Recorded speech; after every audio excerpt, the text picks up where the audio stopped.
Incompetech family, this is Megan Bowen, aka 처음 미국 사람. So in Korea, I've had some like dumb moments. I don't really know how to describe them except for like things.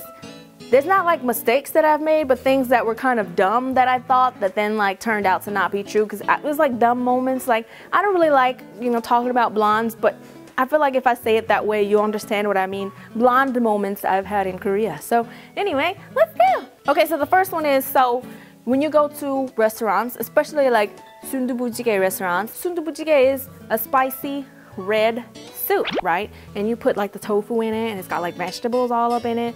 It's really good, really spicy, and when you get it, it's like boiling, bubbling hot, right?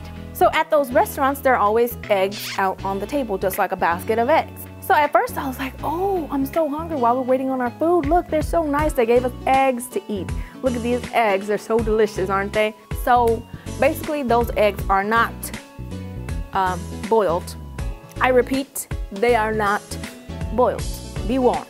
So what you're supposed to do with those eggs is you're supposed to take the egg and you're supposed to put it into your boiling hot soup when you get it, because when you get the soup, it's boiling hot. You put it in the boiling hot soup, wait a little bit, mix it up, so you've got like, you know, egg pieces floating around in your soup. But I just thought it was just for us to eat. So I'm just saying, you know, make sure you don't make that mistake of, you know, having that moment where you just get egg on everything, because it's not really, you know, don't be like me.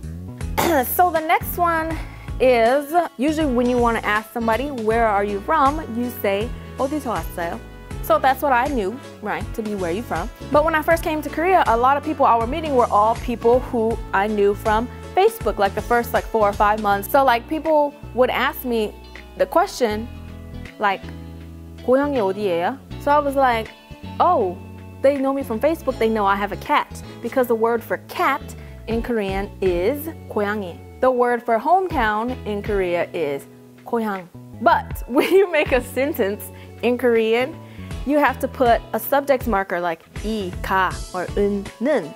So oftentimes what people choose to do is put 이. So if you say cat, 고양이, hometown with the subject marker, 고양이, they sound the same. So the whole time I thought people were asking, where is my cat?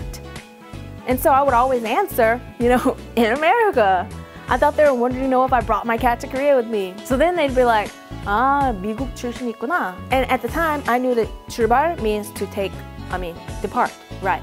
So I thought it was something like, oh, so you left your cat in America. So I'd be like, yeah. And then they're like, ah, you know. So now I was like, the whole time I thought they were asking where my cat was, until one day I was in an elevator and a random stranger asked, where's your cat? And I was like, this bro don't know me from Facebook, so I don't know how he knew I got a cat, so it must not be asking that. But I still answered the same way because that's how I know to answer that question. And then they're like, ah, 미국 출신이구나. Same thing all the time. So then finally I asked my friend and they were like, no, 고향이 town. And I was like, oh my goodness. But you know, it actually worked out. And there were actually other times when I thought certain words meant certain things, but I still used it properly because I just pick it up. And now, a lot of you guys ask for tips on learning Korean. I think the best tip is not to ask what every word means, but to know a question and know how to respond, and to know what this word, what actions go with certain words. So people would always say, like, if I ask, oh, well, how long does it take? 얼마나 걸려요? They'll say, 한 10분? And so I'll be like, ah, okay. So I always thought 한 meant, because hana means one, so I always thought they were always saying like one set of 10 minutes. So I thought it was their way of saying like, you know, like one set of 10 minutes. And so I would say that too. I'd be like, so I would start to say it too, even though I didn't know that it meant like approximately. It actually means approximately. I found out like a year later or something. But it doesn't matter when you learn a language, as long as you know what to say and when to say and how to respond and what it means, then that's the most important thing. So don't be caught up in what every word means. There were so many times where I had never written a word, I only heard people say it. So then when I'm in the same situation, I just repeat the same phrases and then see how people respond. That's the best way to learn language. It's kind of like what children do. Anyway, I digress. Back to the dumb moments thing. So like the last few dumb moments I had were just kind of like subway stuff. So like for example, there's an express train okay, on a lot of the subway lines, right? So you've got the main line, you've got the express train, which just like goes to, you know, the major stops or whatever. But I never knew how to tell what stop they go to, so I would just get on and hope that it doesn't pass my stop. I have the subway map with me all the time. I'm looking at it, I see the line, I've had it for years, and just last year, so a year ago, just last year, so after 3 years, I've just now popped in my head what this was for. So on the subway map, there are thick lines and there are thin lines. The thick line just tells you, it just draws it out for you, and the thin line, I just thought it was there for decoration or something, I don't know. So then last year I just found out the thick line shows you all of the express train stops. So if it goes like this and skips, that means it doesn't go there. This is the express train. And I was like kicking myself in the face how many times I just passed by the stop and I have to just get off and get back on one stop, the regular train, and go the other way. Oh my goodness, it was like a nightmare. So yes.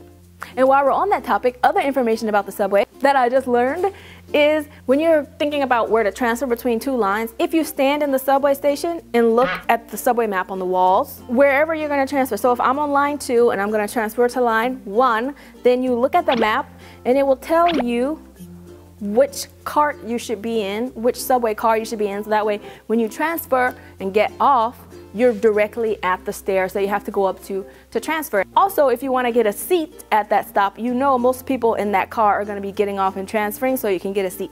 Just some information. So I'm sure there are other like dumb moments I had, but anyway, I thought it would be fun and lighthearted video for me to just share a little bit of the blind moments I've had, and I'm sorry, I don't mean to be offensive if you're blind. Anyway, I hope you enjoyed that video. If you liked that video, like to see more videos, please subscribe to my YouTube page, which is down below. Don't forget to follow me on Instagram, Twitter, Snapchat, like me on Facebook, and I will see ya.